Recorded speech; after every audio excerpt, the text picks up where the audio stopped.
I'm here with Alexander Mercurs, editor-in-chief of the Duran. Alexander, let's do a breakdown of the Mueller testimony. And I'd like to say that we should call this the Mueller testimony into the Weissmann report. Because I think that was one of the big reveals of his testimony, was that Mueller was just pretty much a figurehead in this whole thing. He was a front man, and the people that were really running the show were Weissmann and his team of Democrats, partisan Democrats, who really had it out for Trump. And well, there was a lot said during the testimony. Democrats on the left were softballing him, and they were trying to get that statement from Mueller that, you know, he didn't exonerate Trump. I think that was the big statement they were looking at. And there was a time during the testimony where he said something like that to Ted Lieu, and then he came back and he retracted that, which that was an interesting moment. And then, of course, you had the Republicans on the right who were I would say they did a good job in hitting at Mueller, but I think they could have done an even better job digging into a lot of the questions that me and you have, and I'm sure a lot of our viewers have. So first, Alexander, give us your overall, your big impression take on the testimony, and then just, dig into some of the topics that you would like to discuss as to what was said during the entire Mueller testimony into the Weissmann report. The Weissmann report. Well, first of all, can I say that in my opinion, what we saw with that testimony is the death rattle of the Russiagate conspiracy hoax.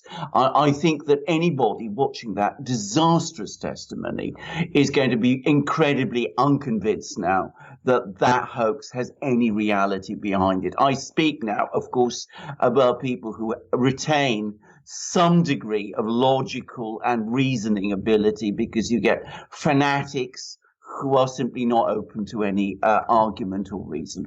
Now, can we first of all talk about Mueller? Mueller is somebody who I had been told, and I think the whole of the United States and the world had been told, was this super investigator, this genius prosecutor, this pillar of integrity, this genius of criminal investigation. The Eliot Ness, if you like, of the contemporary world. And what does he come up with? I mean, it was an absolute and complete shambles. And time and again, it was absolutely clear to me and to you, and I think to many people, that he didn't know his own report. I mean, he only knew about it in the sketchiest way. So he didn't know he didn't know that his report had said... Yes. Yeah, well, he didn't know that his report had said collusion and conspiracy are one and the same thing. He didn't know about fusion GPS. He seemed incredibly ignorant about Joseph Mifsud. He got the whole business about the Justice Department guidelines and whether or not, they had actually prevented him from coming to a finding of obstruction. He said one thing at one point, and then he contradicted himself about that at another. He was pressed about the point about exoneration, and he was asked straightforwardly, when does a prosecutor ever exonerate? And where do the guidelines say that, a prosecutor says, that you can't exonerate someone? And he was completely thrown, and he seemed desperately unprepared. And of course, there were the long pauses, there were the sort of vague looks, there was the shuffling around in the report, there were the requests to have questions repeated, there were requests for page numbers and paragraphs. I mean, now, I've read stories about how old Mueller is. He's 74. That's not so old nowadays. And Trump is 73, I think. Well, exactly. He's just a year older than Donald Trump. Well, Trump is a very vigorous 73-year-old. But I don't think that Mueller is really senile. My own view about this, and I have 3 points to make. Firstly, I think it's absolutely clear that you're completely right. He didn't write his report. He didn't write most of the letters that were sent to Barr. That came out during the testimony. And, of course, he didn't write the statement that he gave at that famous press conference that he did a few weeks ago, which we unpacked at that time.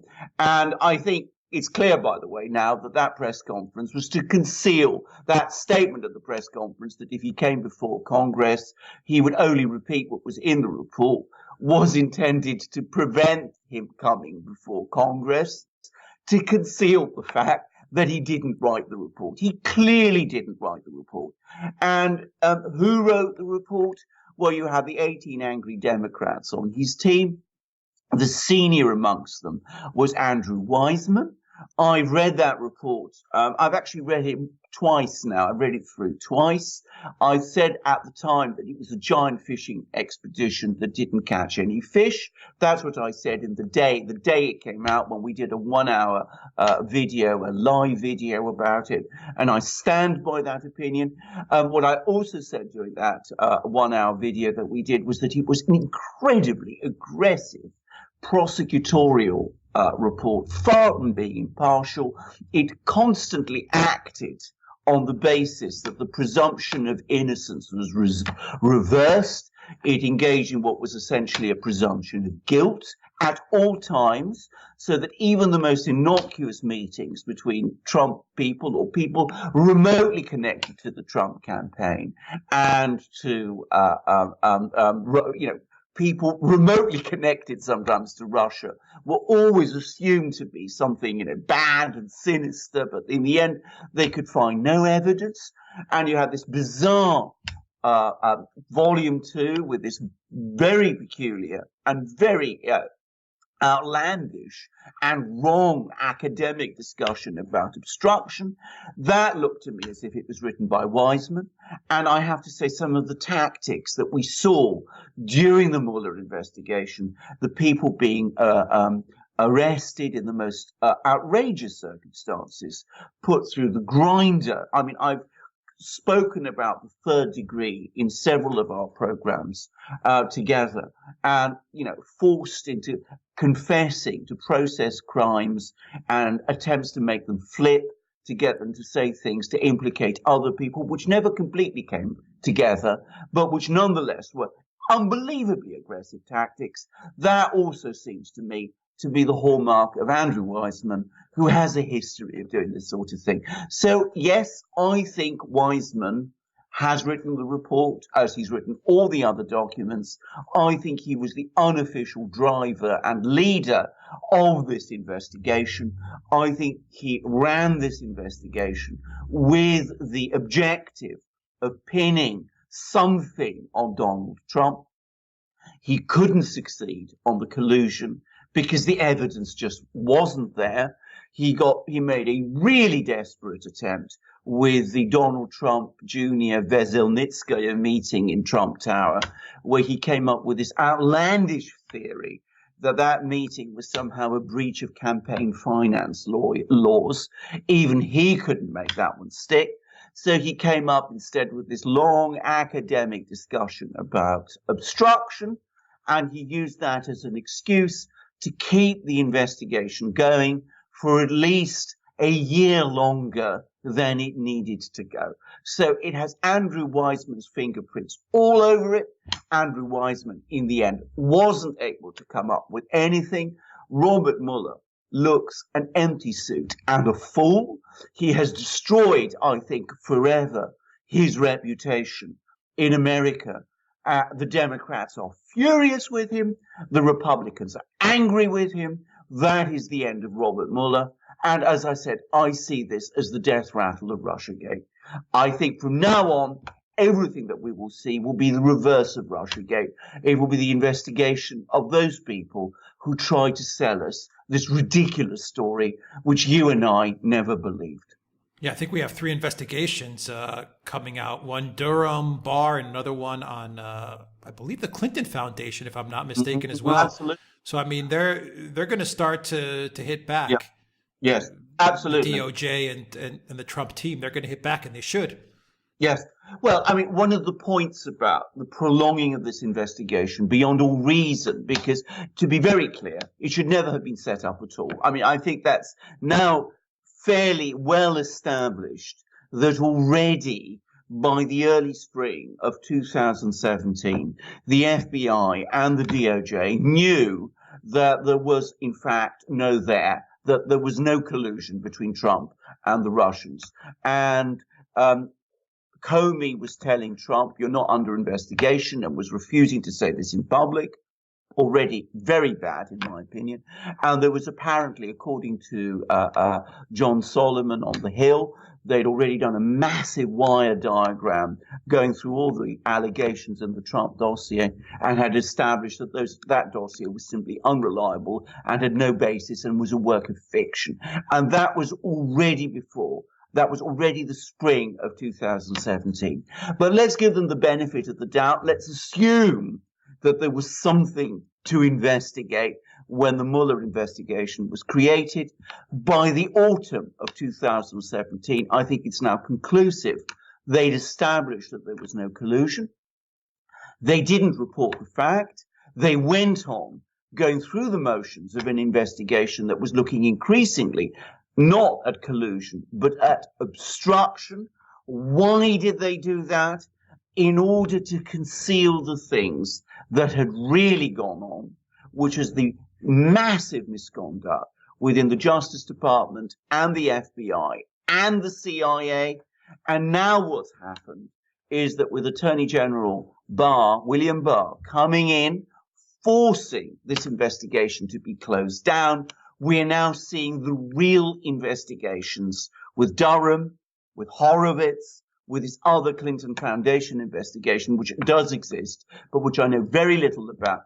They're all starting to take off, and I predict that the next 2 years are going to be, the next year, right up to the November 2020 election, is going to be taken up with that. I predict that we will start to see things coming together around September, when Inspector General Horowitz is due to publish his report. It was postponed because so many more people now have had the courage to come together, to come forward from the Justice Department and the FBI and give evidence about the malpractice and misconduct that was going on. And I predict that that will be a far more important report than the one we've seen from Mueller. And it will start the ball rolling, and it could very well trigger indictments. So we will see where we go. All right. So I'm sure all our viewers have seen all the sound bites and all the video clips as to, how they grilled Mueller and all the gaffes, there were a lot. I think it was 198 times that he said it's not in my purview, or I can't answer that, all this ridiculous stuff. I agree with you. I think it was one part him just not knowing his report because he didn't write it, another part him just acting out as this, feeble, poor old man, because I think that's the card he's going to play when Horowitz and Dunham and Barr and all these guys go after the investigators who were doing this stuff, who tried this soft coup against Trump. So I think Mueller's going to fall back on this, I'm just a poor, old guy. Don't go after me. But anyway, Alexander, so I'm sure all our viewers by now have seen everything. I want to get to the genesis of how this all started, because we forget about how this all, rolled up into this Mueller investigation, the special counsel. And Jim Jordan touched a little bit on it, but I thought the Republicans could have really dug in a lot harder into why was this investigation started to begin with.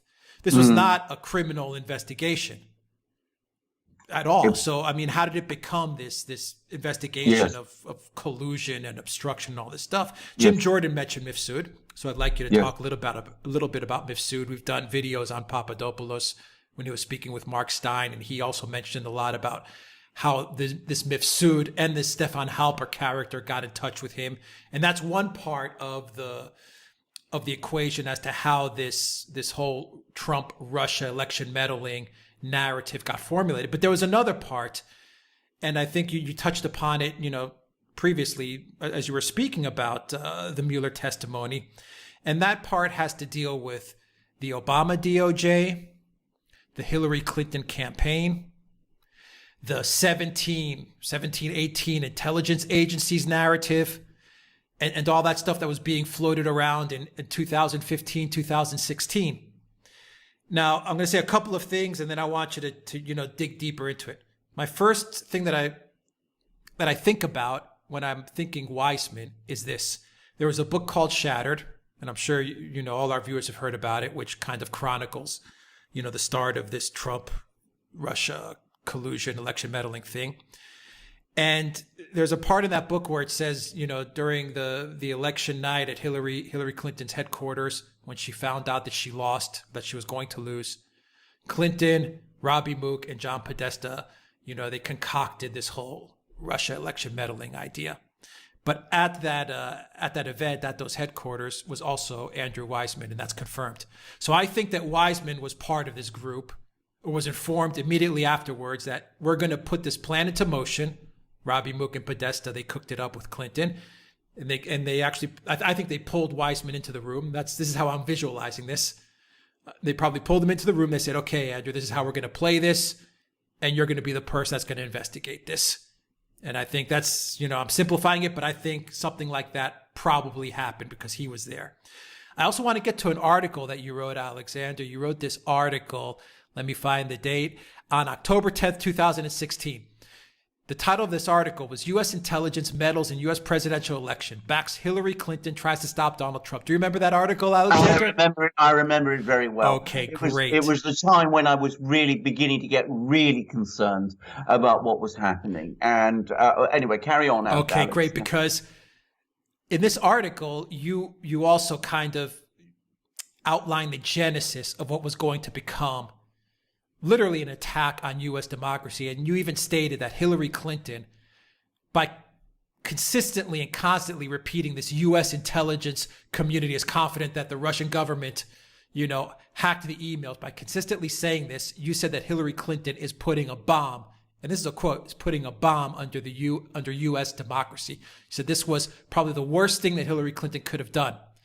And in that article, I'm going to quote you, you said, as you were referring to this narrative of U.S. intelligence agencies confident, they use that word confident, that Russia, hacked the servers and got the DNC leaks, and they passed it on. As we know now, it goes to Guccifer 2, to WikiLeaks, to Putin, this whole, narrative that's been concocted. You say that, and this is quote, "It is merely confident, not sure. That is the Russians who are behind the hacking. And it is clear from the statement that it arrived at this conclusion purely through inference, because the hacks supposedly were consistent with the methods and motivations of Russian-directed efforts." You started to question that in 2016 because you saw that this is not how Russian intelligence acts. And the word confident was a misdirection. And now we know that it wasn't 17 intelligence agencies. It was most likely 3-4 interns who didn't even put their signature to that document. But even today, this narrative is being talked about in the mainstream media. So I've given you a lot of points to launch from, Alexander, from Mifsud to Halper to Hillary Clinton on the campaign trail to the scenario, outlined in the book Shattered, to this narrative of 17 intelligence agencies, because this is how this all gained momentum and turned into this Mueller investigation. Right. That's actually very helpful that you brought all these pieces together, because in fact you can follow a clear timeline. And what I think is very interesting about this whole Russiagate story is that in terms of its timing, it clearly has its origins much earlier than people realize. Something seems to have been going on as early as the autumn of 2015. You have George Papadopoulos, who's this junior Trump aide. He's brought to London. He's himself puzzled why. He's being introduced to all these extraordinarily important people at roughly that sort of time. He's meeting Stefan Halper, which is very strange. And Stefan Halper, as we know, turns out to be a provocateur. But most importantly, he is introduced to Joseph Mifsud. And you're quite right to mention the fact that Mifsud was brought up repeatedly in Mueller's testimony. And it was striking how Mueller continuously avoided discussing Mifsud. Because Mifsud is supposed to be the key to Russiagate. The official story is that Papadopoulos has this meeting with Mifsud. Mifsud is a Russian intelligence asset. That's practically what they're saying. They meet in this very expensive hotel in London near Liverpool Street Station in March 2016. Mifsud tells Papadopoulos that the Russians have all these emails of Hillary Clinton, and Papadopoulos allegedly blurts out this story to in front of Alexander Downer, the American High Commissioner, in June of 2016. It's then passed on to the FBI. The Australian High Commissioner. I think you said American. The Australian High Commissioner. That's right. The Australians then pass on this information to the US, which leads the FBI on the 31st of July. When I say the FBI, Peter Strzok, the lead investigative agent, to initiate the counterintelligence investigation, Operation Crossfire Hurricane, which is the Russiagate investigation, which eventually Mueller took over. That's the official narrative. But what we now know, and we know it from Papadopoulos, but we also are starting to get all kinds of other information that's starting to come together. What we now know is that the pieces don't really add up. That Mifsud, it turns out, did not have very great links with Russian intelligence, or indeed any definable links with Russia at all. When Mueller was asked questions about this, about Mifsud's real intelligence connections, he avoids discussing it. And it seems that Mifsud is increasingly looking like a provocateur. Now, Papadopoulos has also said that he was being recorded, that Halper was recording his conversations with him, and the Downer was recording his conversations with him, with their mobile phones. And it turns out that there are, in fact, transcripts of these conversations between Papadopoulos and these two people, and they exonerate Papadopoulos. But already, so it looks as if some kind of a setup was already being created around around the early part of 2016, late 2015, long before Russiagate formally begins, the Russiagate investigation formally begins, and long before the DNC emails are published by WikiLeaks on the 22nd of July of 2016. So already we're starting to see all kinds of strange things starting to happen there. But then, of course, we get other things beginning to happen, because then starting in October 2016, we learn that there are these surveillance operations of Carter Page, all these FISA warrants. But what we've more recently learned is that the FISA warrants, in fact, are much, much more extensive than we've previously been told. So it seems definite, for example, that Manafort was subjected to FISA warrants long before all of this started. And coming back to this extraordinary statement, which I'm glad you've brought it up, because, of course, it's now been almost forgotten, which was published in October 2016, which I discussed then. I invite people to read this article, which I think you're going to provide a link to, because the point about that statement, the thing that stood out to me instantly when I read it, was the incredibly manipulative language that was being used in that statement. It was continuously leading people who read it and who are not trained in reading things as I am trained to do. It was intended to make it seem that things were proved when they were not proved. So you have a system of inference to prove these sort of DNC hacking. It made it look as if this had been definitely established when it clearly hadn't been. And it was all done in a way that was clearly intended at that time to make it appear that Donald Trump was being helped by the Russians. So that narrative, which evolved into the collusion narrative, was already being given official sanction by the US intelligence community in October 2016, well before the actual election. And what other things were going on at that time? Well, we know that from June 2016, another London-based British intelligence operator, Christopher Steele, was also at work churning out his memos, his dossier. We know that this dossier was widely disseminated across the US intelligence community.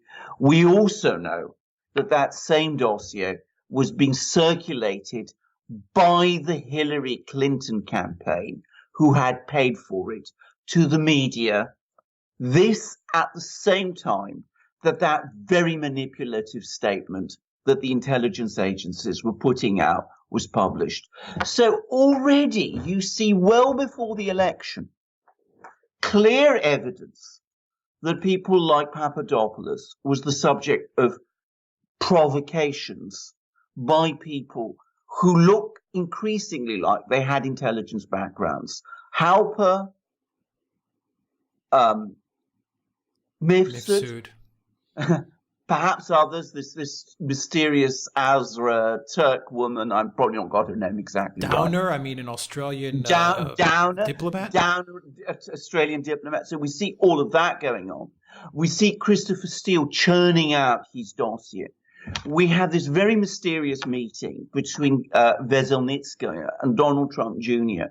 in June 2016 at Trump Tower, which it subsequently has turned out that she was working with Glenn Simpson and Fusion GPS, the same people who were, of course, working with Christopher Steele to produce the Trump dossier. Coincidence? Possibly, but it's interesting. I mean, the timing is very, very interesting.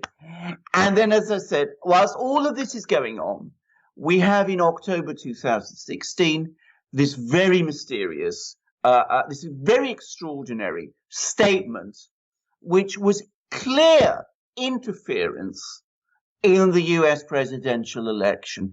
And how do we know it was interference in the US presidential election? Quite apart from its manipulative language, quite apart from the fact that all these other bad things were going on. Why do we know, over and above its manipulative language, that statement was made in bad faith?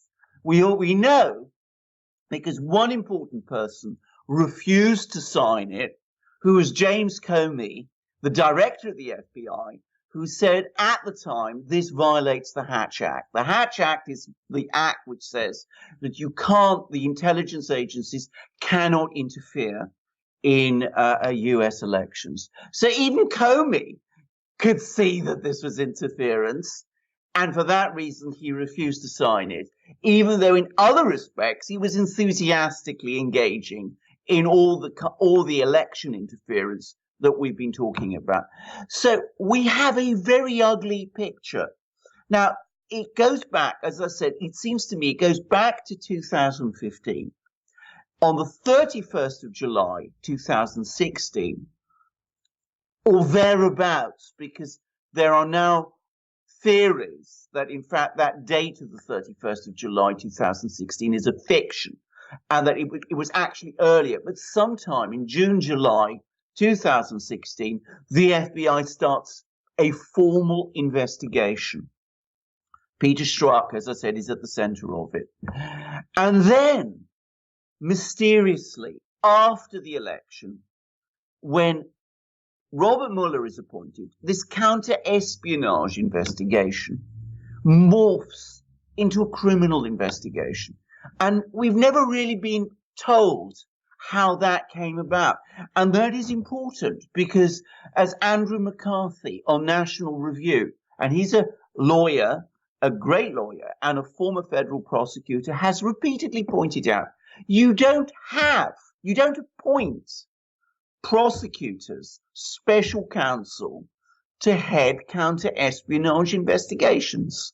So at some point, in some way, that investigation was twisted. And what happened in the sequel to that investigation, the setting up of that investigation with Robert Mueller as its nominal head, he appoints 18 angry Democrats. Lead amongst them is Andrew Weissmann, who is at that event on election night that you have identified, you've spoken about. He is a donor to the Hillary Clinton campaign.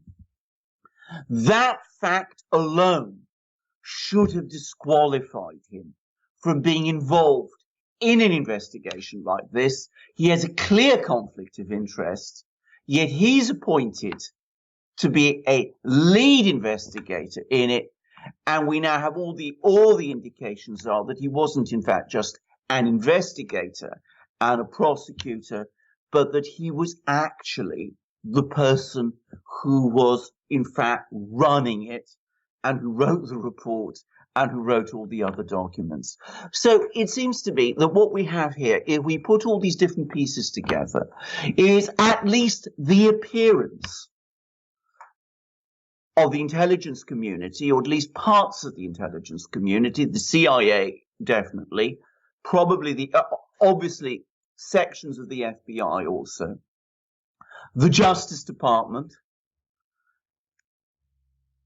the Democratic Party, the Hillary Clinton campaign, all of these people coming together to create this story of Donald Trump's links to Russia, to create the story of Russia helping Donald Trump to win the election. That was during the election. And then on election night, deciding that they were going to expand the story even more to imply that, in fact, Donald Trump had not been really or properly elected, but that, in fact, he only won that election because of Russia, with all the preparatory work being done before the election to create that impression. So that's how it looks to me. And I would remind you of something else, which also I think lends credence to this story, which is, of course, we had all those leaks during the transition period, which seemed to implicate Donald Trump and his campaign in involvement with the Russians. We had the publication by BuzzFeed of the Steele dossier after a meeting between Donald Trump and the intelligence agencies. And of course, we had Susan Rice and I can't remember her name, the Samantha Power, yeah. Going around unmasking members of the Trump campaign in what seems to me a clear abuse of executive power in order to make this narrative gain traction. So all of the pieces are there. It seems to me that there's a clear jigsaw to be put together when you put these pieces together. I don't think we are seeing more than there is. I think by now there are just too many coincidences and too many examples of obvious misconduct. I think what needs to happen, and what I suspect is happening, is that we see Barr, Horowitz, Durham, and all of these other people determined to get to the grip of this thing, at the bottom of this thing, find out how it came about that agencies of the US government, the intelligence agencies especially, but also the federal law enforcement agencies such as the Justice Department, were effectively enlisted into the job, first of making Hillary Clinton president of the United States, and when that failed, of ensuring that Donald Trump, the person who defeated her in an election, defeated her honestly and fairly in an election was delegitimized and was removed from office, because that's what happened. It's quite outstanding. It's almost hard to believe that, or maybe the truth does win, that Trump got out of this unscathed. I mean, he is still president. I mean, this is the full weight of the U.S. intelligence agencies, the deep state, the Obama administration and Obama officials like Rice and Power, Obama himself. I'm sure Obama knew everything that was going on, the entire Clinton machine. And you left out, Alexander, the mainstream media. Oh, of course. That was also on their side. So you mentioned all this collusion, and this is what was taking place, all this collusion. Yes. Number one, to prevent Trump from even having a chance to compete with Clinton during the election. And when that failed, to delegitimize Trump, you had all these forces working together for 2 to 3 years to destroy Trump. And Trump got out of it. And that says that, the truth really did prevail in this case. Or maybe I'm looking at it very naively, but my God, the amount of weight that was put behind trying to secure Clinton the presidency and then to destroy Trump is incredible when you think about it. Absolutely incredible. And I've got this quote where you mentioned the words that they were using, going back to the intelligence community document, where they said that Russia, they got the hacked documents and they were hacking into the DNC and the DC leaks and all that stuff. You bolded the words where the U.S. intelligence community is confident, they use that word, Guccifer 2.0 online persona are consistent with methods and motivations. You bold that word. You say techniques across Europe and Eurasia, for example, to influence public opinion. Then they use the word we believed based on the scope and sensitivity. You're exactly right. They're using all these words to screw with our heads, to screw with everyone's head. Exactly. And this is the full weight of the intelligence community. And then you couple that with Obama, and you couple that with the mainstream media and all these other forces. And here we are today, and Trump came out on top. Indeed. So can I just say something about that statement? Not only is it extremely manipulative and very dishonest, it's extremely clever. I mean, whoever wrote it was a very clever person. And that does make one extremely worried about, what kind of intellect, corrupted intellect, is drawn to do something like that. That was one of the things that I really felt about this. But coming back to Donald Trump and how he survived, I think there are 3 reasons for this. Firstly, Donald Trump himself. And one of the most extraordinary things about Russiagate is that Donald Trump has come out completely clean. I mean, it's not just the Russian collusion allegations they've been looking into. You can be sure they've been looking into his business transactions, these taxes. That was revealed, actually. Exactly. During the testimony. Mueller found nothing. Nothing, exactly. I mean, inconceivable they weren't also looking into his sex life. And, it's extraordinary that, he must be one of the most financially honest people in America is all I could say, because it's quite clear that they weren't able in the end to lay a glove on him. And that is actually very remarkable, given the sort of things that people say about Donald Trump. I mean, I hear about how he's supposed to be breaching the emoluments clause. Not true, by the way. That's a complete misunderstanding of the emoluments clause. That's the clause which says that you're not allowed to take money from foreign governments. He's not breaching the emoluments clause. The fact that he's hotels in foreign countries and gets money from them, that's legitimate business. It is not bribes. The emolument clause is about bribes. He has obviously not taken bribes. He has obviously not evaded taxes. He has obviously not engaged in massive financial corruption. And that's a very remarkable thing. And it's something people need to hold on to, because if he had done any of those things, we would know about them. So Donald Trump is one reason. The second reason is that there are clearly people within the US justice system who still take their job seriously.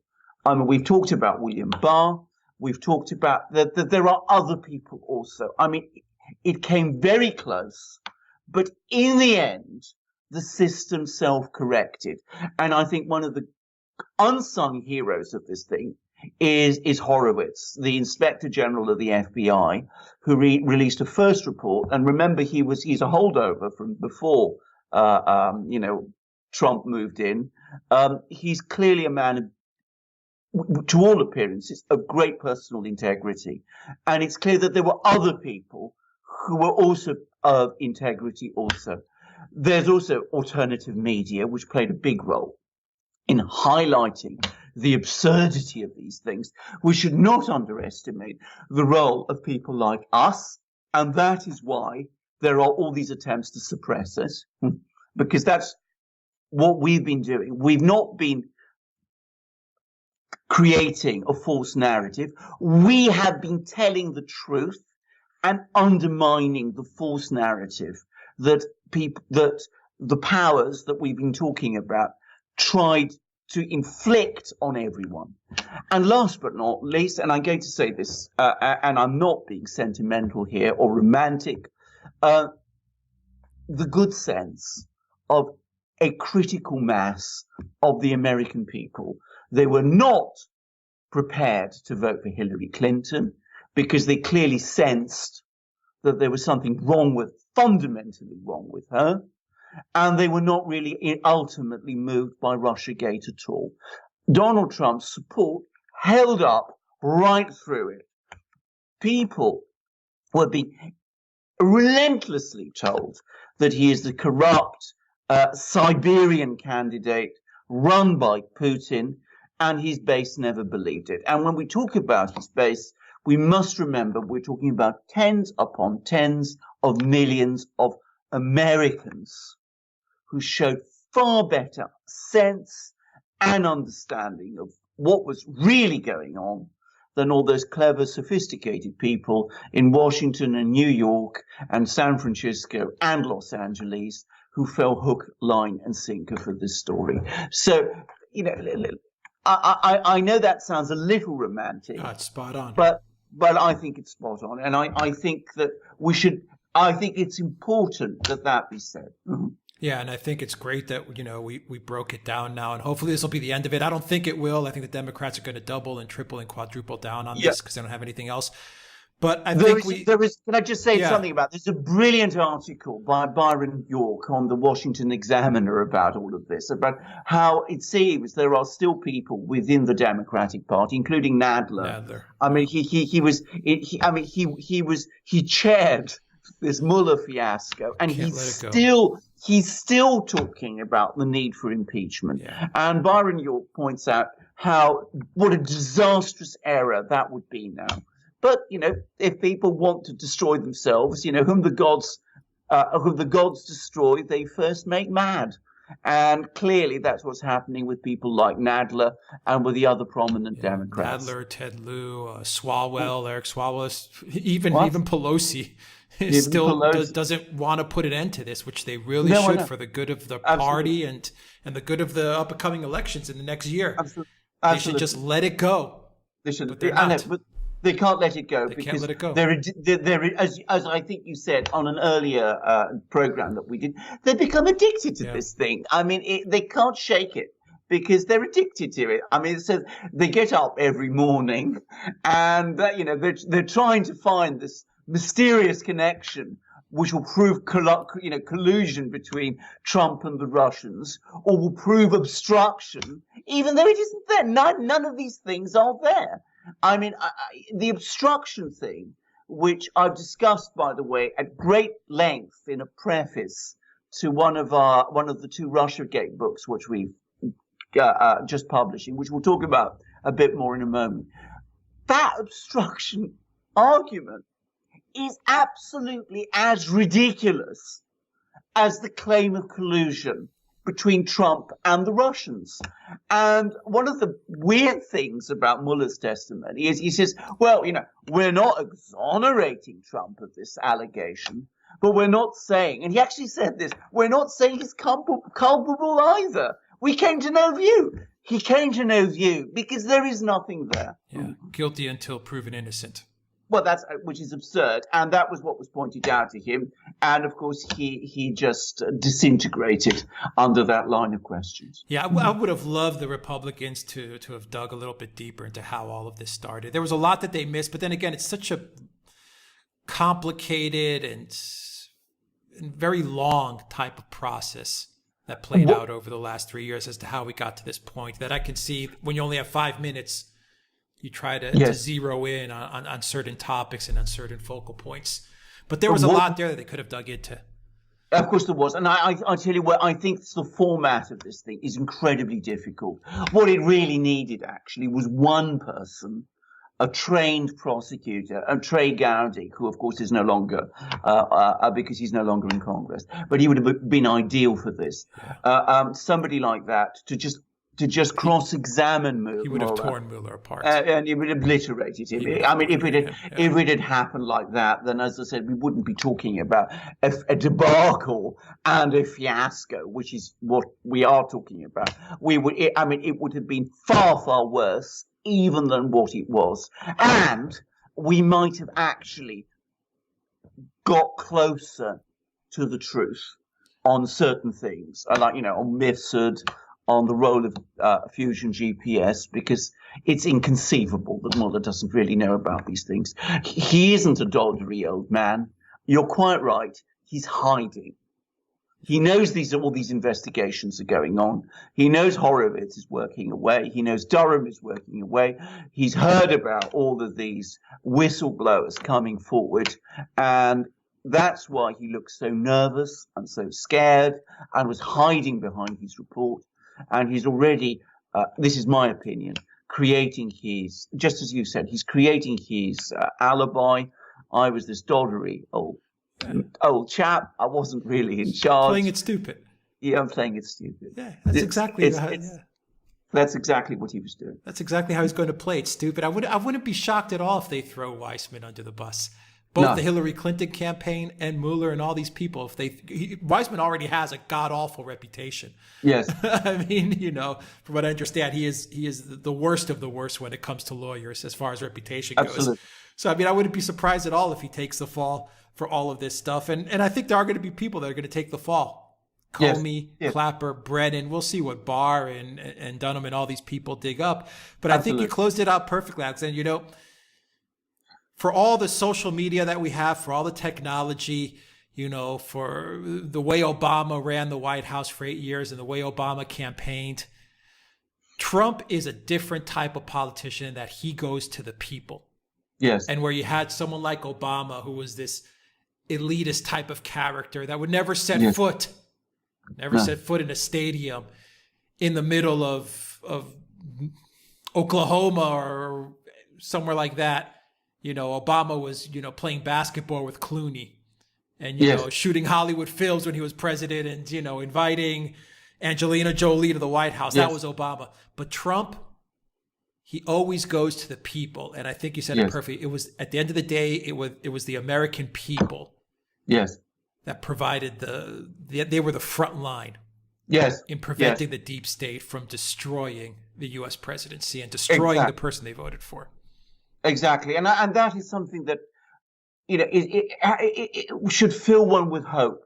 I'm just going to say something about Obama, by the way, because the difference between Obama and Trump.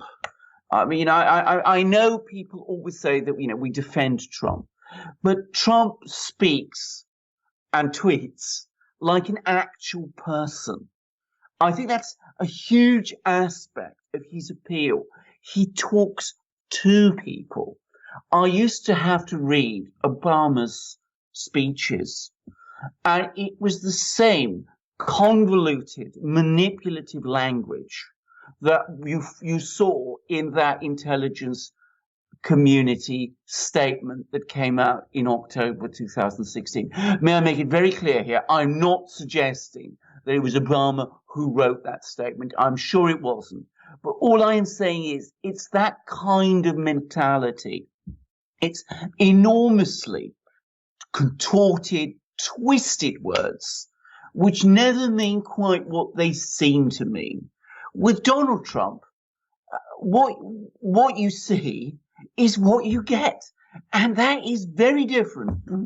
Yeah, I agree with that statement. Hopefully, Alexander, this will be the last show that we do on Russiagate. I don't think it will be. No. I doubt it. I think we have many more programs. Yeah, we have a lot more comedy and clown show ahead. Exactly. I mean, the Democrats, as you rightly say, won't let go. And of course, Horowitz and Durham and Barr and the rest are now, I think, closing in. But can I just also say, I think in terms of its credibility, I come back to what I said at the beginning. I think Mueller's testimony is the death rattle of the Russiagate hoax. I think, apart from a few fanatics like Nadler, I mean, even Adam Schiff, I saw what he was saying. Even Adam Schiff doesn't truly believe in it anymore. I mean, not after what happened with Mueller. Even Adam Schiff has now said that impeachment isn't going to happen. And that's the truth of it. All right. That was a great breakdown of the Weissmann report. Okay. Alexander Mercouris, editor-in-chief of the Duran. Thank you very much. Guys, if you